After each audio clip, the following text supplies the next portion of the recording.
보이지 않는 발자취, 절망의 바다를 건너는 법 사랑하는 여러분, 오늘 이 시간을 통해 하나님의 크신 은혜와 평강이 여러분의 삶에 가득하기를 기도합니다. 말씀을 듣기에 앞서 만약 이 이야기가 여러분의 마음에 울림을 준다면 구독과 공유를 통해 아직 어둠 속에 있는 다른 누군가에게 빛을 전하는 귀한 도구가 되어 주십시오. 여러분의 작은 손길이 한 영혼을 위한 주님의 계획에 동참하는 것임을 믿습니다. 주님의 이름으로 여러분을 축복합니다. 우리 인생에는 때로 거대한 벽과 마주하는 순간이 찾아옵니다. 예기치 못한 시련, 가족의 아픔, 혹은 끝이 보이지 않는 어두운 터널 속에서 길을 잃었다고 느낄 때가 있습니다. 저 또한 얼마 전 가족이 큰 수술을 받고 힘겨운 회복의 시간을 보내면서 깊은 고뇌의 시간을 보냈습니다. 모든 것이 불확실하고 기도의 응답마저 멀게 느껴지는 바로 그런 시간이었습니다.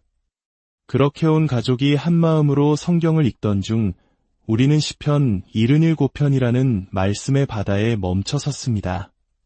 그리고 그 안에서 폭풍우 치는 마음을 잠재우는 놀라운 구절을 발견했습니다. 오늘 저는 그 말씀을 여러분과 함께 나누며 우리의 생각과 관점을 뛰어넘어 일하시는 하나님의 신비로운 방법에 대해 이야기하고자 합니다. 오늘 우리가 함께 묵상할 말씀은 시편 77편 19절입니다. 주의 길이 바다에 있었고 주의 곧은 길이 큰 물에 있었으나 주의 발자취는 알 수 없었나이다. 얼마나 아름답고 신비로운 구절입니까? 주님의 기른 것엔 파도가 몰아치는 바다 한가운데에 있었지만 그분의 발자취는 보이지 않았다고 시편 기자는 고백합니다. 눈에 보이지 않더라도 느낄 수 없더라도 하나님은 가장 깊은 절망의 바다 속에서도 길을 내고 계셨다는 이 진리가 오늘 우리 각자의 삶의 깊은 위로와 소망이 되기를 바랍니다. 옆에 있는 분에게 이렇게 한번 말해볼까요? 보이지 않아도 주님은 일하고 계십니다.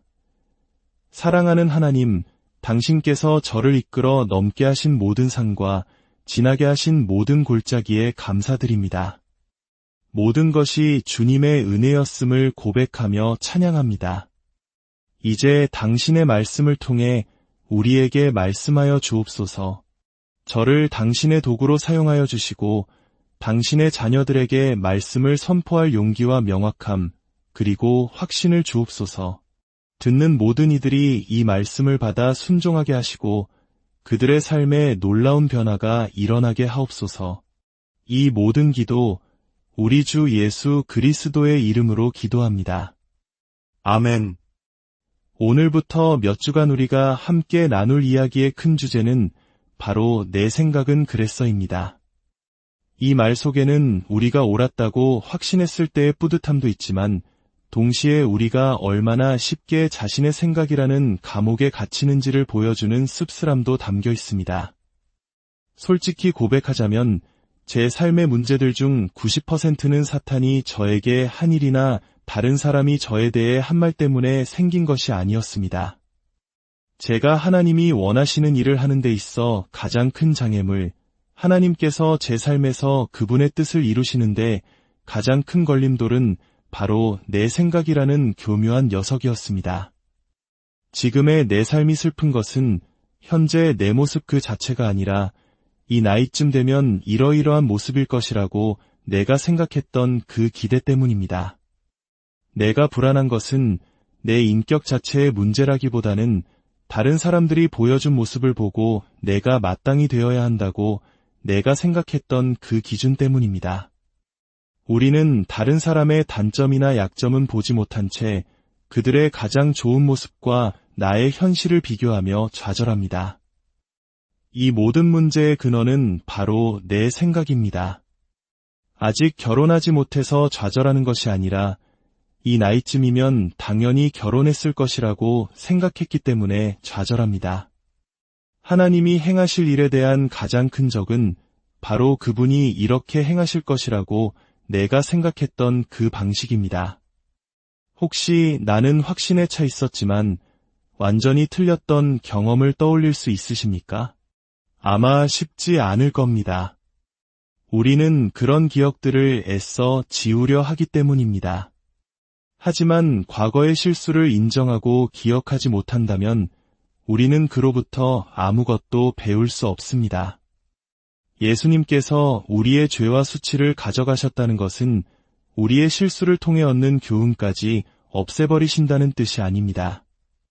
그것은 우리가 죄의 형벌과 속박에서 자유롭게 되었음을 의미하며 그 교훈을 통해 성장하기를 원하신다는 뜻입니다. 과거에 내가 틀렸었다고 인정하는 것도 이토록 어려운데 지금 내가 틀리고 있다고 깨닫는 것은 얼마나 더 어려울까요?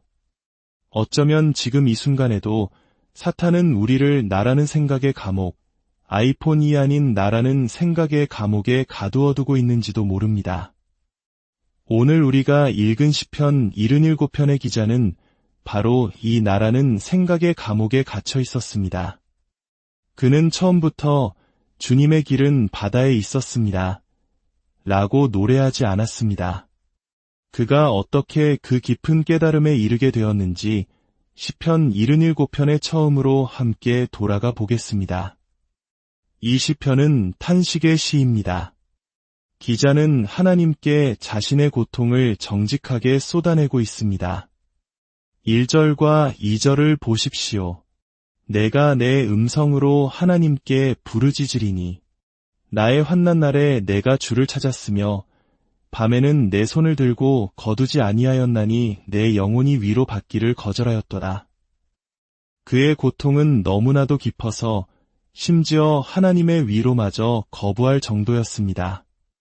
3절은 더욱 충격적입니다. 내가 하나님을 기억하고 불안하여 근심하니 내 심령이 상하도다. 보통 우리는 하나님을 기억할 때 감사하고 찬양하고 용기를 얻습니다. 하지만 시인은 너무나 고통스러워서 하나님을 떠올리는 것만으로도 신음하며 괴로워했습니다. 이 시편이 특별한 이유는 시인의 문제가 외부의 적이나 자기 자신의 죄가 아니라는 점입니다. 그의 문제는 바로 하나님 그 자체였습니다. 더 정확히 말하면 하나님 어디 계십니까? 하나님 언제까지 침묵하실 겁니까? 라는 질문이 그의 문제였습니다. 우리가 청구서 문제로 힘들 때는 누군가 대신 내줄 수 있고 몸이 아플 때는 의사를 찾아갈 수 있습니다. 하지만 그 어떤 상사도 없는 하나님과의 문제가 생겼을 때 우리는 어디로 가야 할까요? 하나님이 하신 일이 내가 생각했던 것과 너무나 다를 때 우리는 무엇을 해야 할까요? 그것이 바로 시편 77편의 고뇌입니다. 5절과 6절에서 시인은 문제의 핵심을 드러냅니다. 내가 옛날 꽃 지나온 세월을 생각하였사오며 밤에 부른 내 노래를 내가 기억하며 내 심령으로 내가 깊이 생각하며 내 마음이 답답하여 이르기를. 이것이 바로 나라는 생각의 시작입니다. 내가 생각하고 내가 기억하고 내 심령이 내 마음이 모든 것이 나로부터 시작됩니다. 나라는 생각으로 시작된 질문은 결국 7절에서 9절의 끔찍한 결론으로 이어집니다. 주께서 영원히 버리실까? 다시는 은혜를 베풀지 아니하실까?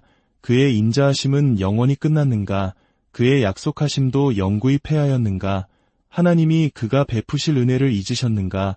노하심으로 그가 베푸실 긍휼을 그치셨는가? 이것이 바로 부정적 사고의 세 가지 덫입니다. 심리학자들은 이를 개인화, 영속성, 전반성이라고 부릅니다. 첫째, 시인은 하나님의 침묵을 개인적인 거절로 받아들입니다. 주께서 나를 버리셨다. 내게 문제가 있다. 둘째, 그는 이 고통이 영원할 것이라고 단정합니다.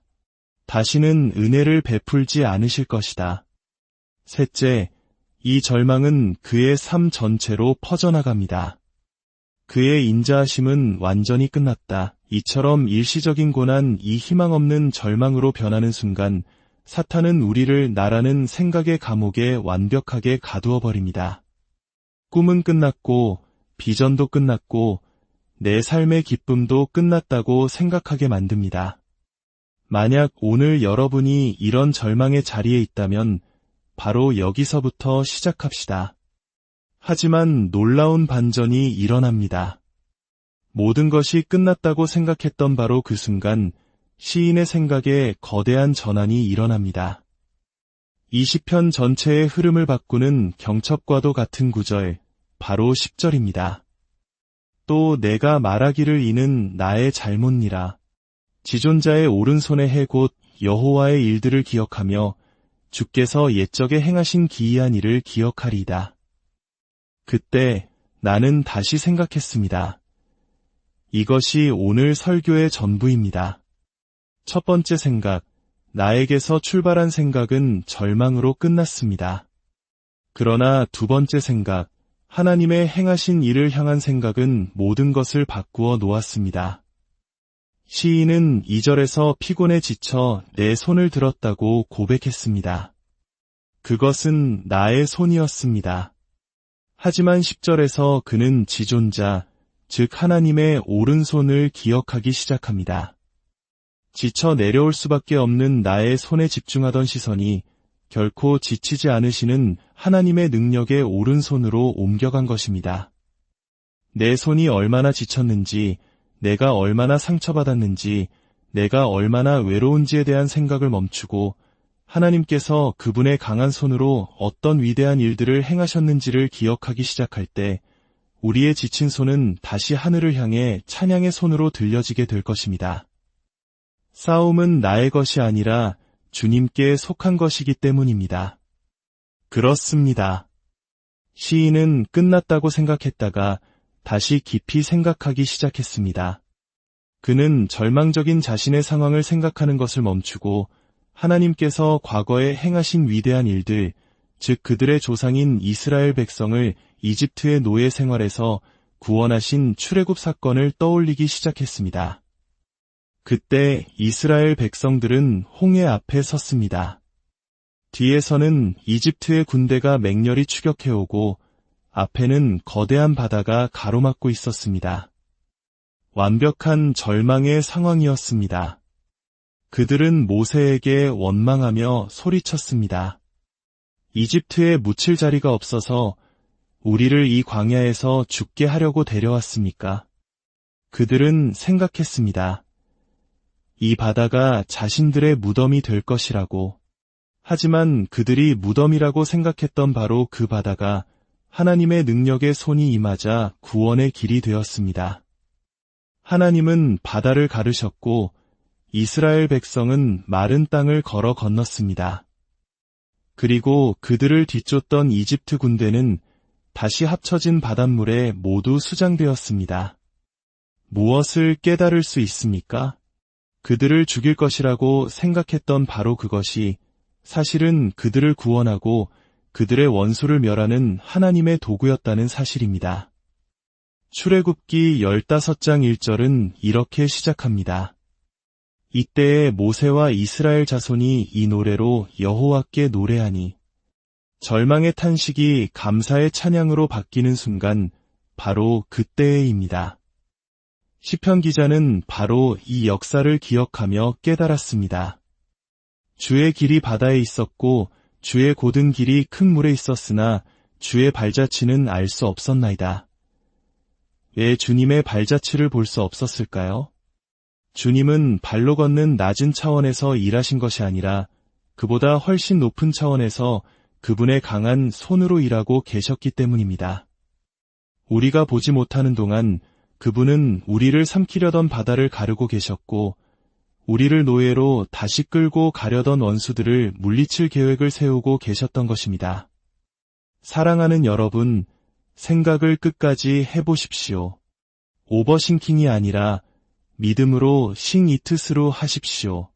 사탄이 나를 공격하는 것을 보니 하나님이 나와 함께 계시지 않는가 봐. 이것이 첫 번째 생각입니다. 하지만 생각을 끝까지 해보면 어떨까요? 사탄이 이토록 나를 공격하는 것을 보니 하나님께서 내 안에 얼마나 귀한 것을 두셨으면 이럴까? 내 미래의 지옥이 두려워할 만한 놀라운 계획이 있는 것이 분명해. 이것이 바로 믿음의 생각, 두 번째 생각입니다.